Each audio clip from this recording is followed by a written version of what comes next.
Magandang umaga, Lola Esperanza. Nandito po kami para sa aming pananaliksik tungkol sa mga kababaihan nung panahon ng mga Hapon. Maraming salamat po na tinanggap niyo po kami dalawa para sa interview na to.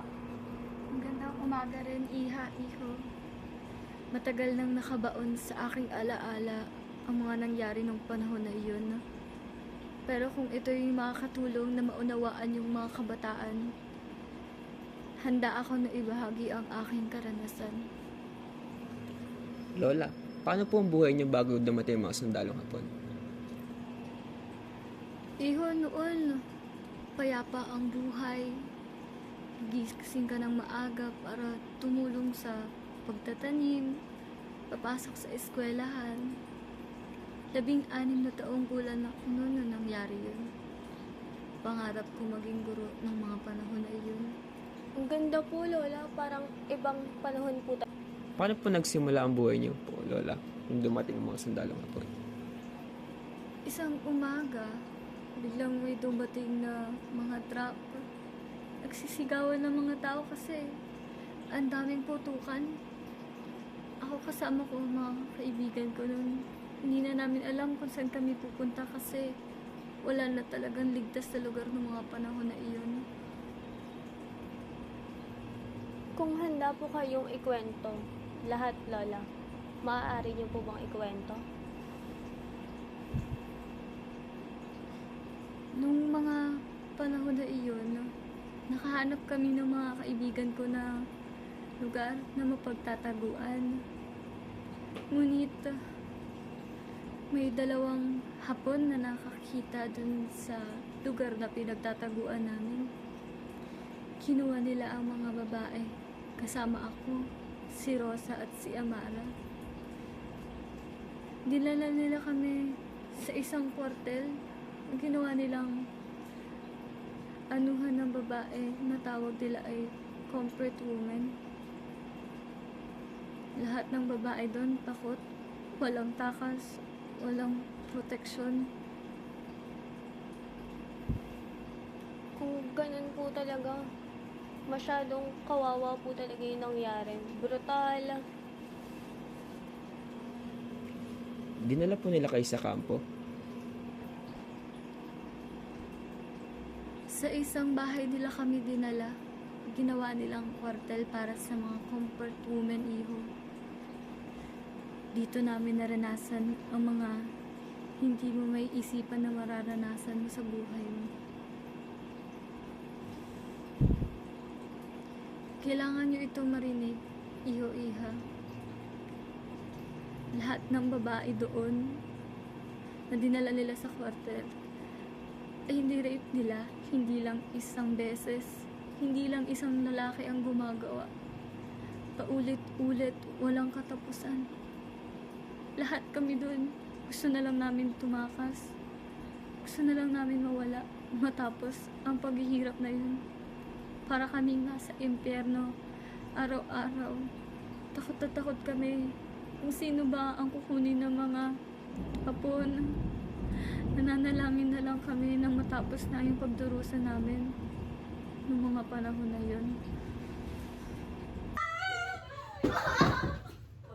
Urusan! Kukunin kita eh! Wait lang! Kuya, ayoko na! Tama na!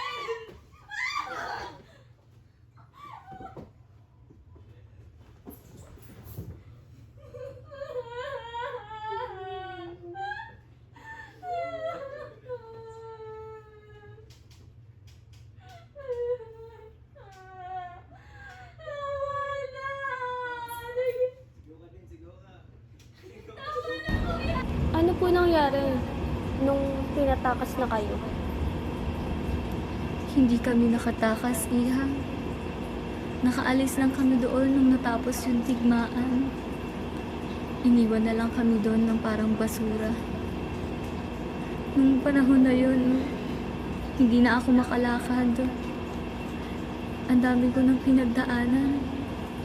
Ayoko na lang umuwi sa aking pamilya kasi takot na takot ako. Ang dumi-dumi ko. Sinira ng mga hapon yung pagkatao ko, yung buhay ko, yung pangarap ko. Pero, naglakas loob akong umuwi sa pamilya ko kasi baka naman matanggap nila ako kahit ganun na yung nangyari sa akin. Hindi na ako makalakad doon nung umuwi ako sa pamilya ko. Nung nakita nila ako, kita ko sa mga mata nila yung naiiyak sila sa tuwa na nakita nila ako. Sabi nila sa akin, masaya sila dahil ako'y buhay pa at nakayanan ko yung mga nangyari yun. Hindi ko raw kasalanan kung bakit ko naranasan yun. Pero Lola, naghilom na po ang lahat ng sugat.